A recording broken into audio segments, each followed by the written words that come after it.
بسم الله الرحمن الرحيم. هل يتعين الماء لإزالة النجاسة؟ د دې نه دا مسله ذکر کړي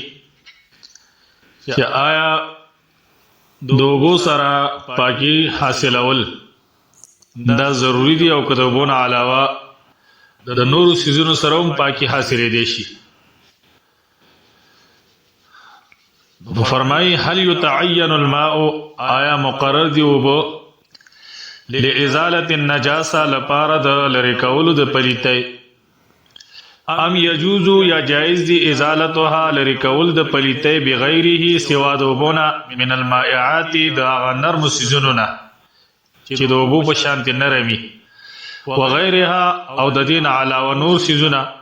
د پدې کې اختلاف د علماو ذکر کړي. اختلاف العلماء اختلاف کړي د علماو فی هذه المسأله پدې مسأله کې علی قولین په دو قول سره، یعنی پدې کې دو قول دي مشهورین مشهور. الاول اولنې قول د علماو دا دی چې یشترط الماء لازاله النجاسه چې لازمی دی اوبو لپاره د لری کولو د پلیتای ولا تصح بغیره الا بدلیل او نسئی کیږي لری کول د نجاست بغیر د دغه اوبونه مگر په دلیل سره، که دلیل راشي نو بیا به هغه خبره منل کیږي او که دلیل نه نو بیا به نه منل کیږي. وهذا هو المشهور او دا خبره مشهور ده من مذهب مالک د مذهب د امام مالک او د امام احمد وهو مذهب الشافعي او دغه مذهب د امام شافعي رحمه الله هم دی فی الجدير پنیوی قول دغه کې چې دغه قدیم قول یو شانت دی، نوې قول دغه دی. وانتصر له الشوکانی او دې مذهب د پاره دلایل ذکر کړی دي، یعنی دې سره مدد کړي، مطلب دا دی چې دلایل ولا ذکر کړی امام شوکانی رحمه الله ومن اواغ سوق تبعه چې داغه تابعداري کړي ده د امام شوکانی رحمه الله. وحجتهم او د دوی دلیل اولنې د قران کریم آیت دی قوله تعالی قول د الله تعالی دی چې الله تعالی فرمایي سورۃ الانفال کې وينزل عليكم من السماء ماء ليطهركم به، چراوري الله تعالی پتا سبحانه د اسمان د طرف نه ماء اوبو یعنی باران ليطهركم به دل لپاره چې تاسو پاک کی پدې سره.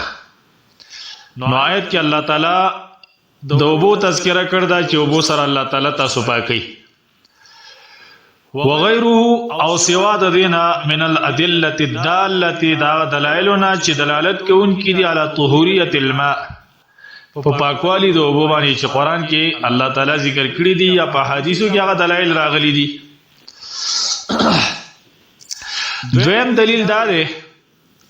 امر النبي صلی الله علیه وسلم حکم کول د نبی صلی الله علیه وسلم بصب الماء پاړولو د اوبو سره علی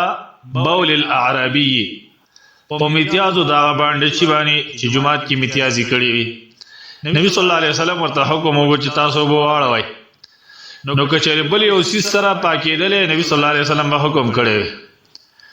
قالوا دغه علما فرمایي والامر للوجوب دغه امر لپاره د وجوب د چې نبی صلی الله علیه وسلم امر وکړ، نو امر وجوب د پاره دی.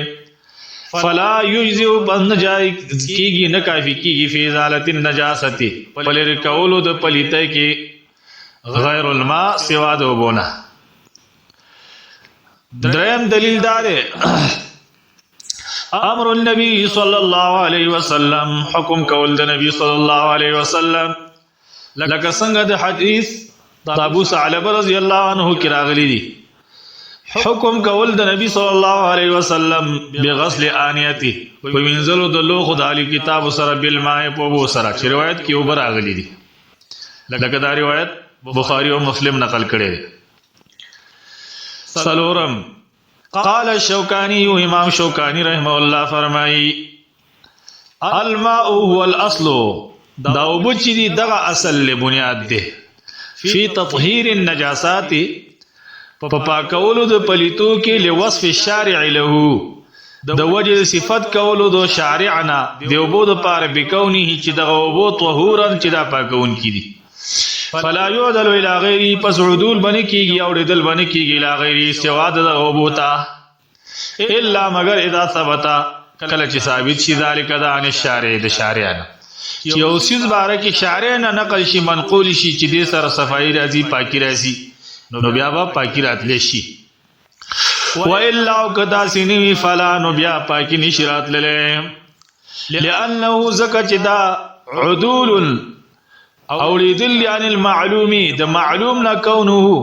چې کېدل داغي طهورن چې دا پاکون کی دي الا ما غست لا يعلم چې دا عبارت کې پته نه کونه چې کېدل داغي طهورن پاکون کی وذلك او دا خروج وتلل دي عما دا غسنا تقتضيه المسالك الشرعيه چې اقتضا کوي داغي هغه مسالک شرعيه شرعي دلایل چې شرعي دلایل نه دا معلومیږي چې دغه اوبو سره پاکون کی دی او دین علاوه بل څه شی پاکون کې نشته دی نو دا یو قول ذکر شو دویم ان شاء الله بیا ذکر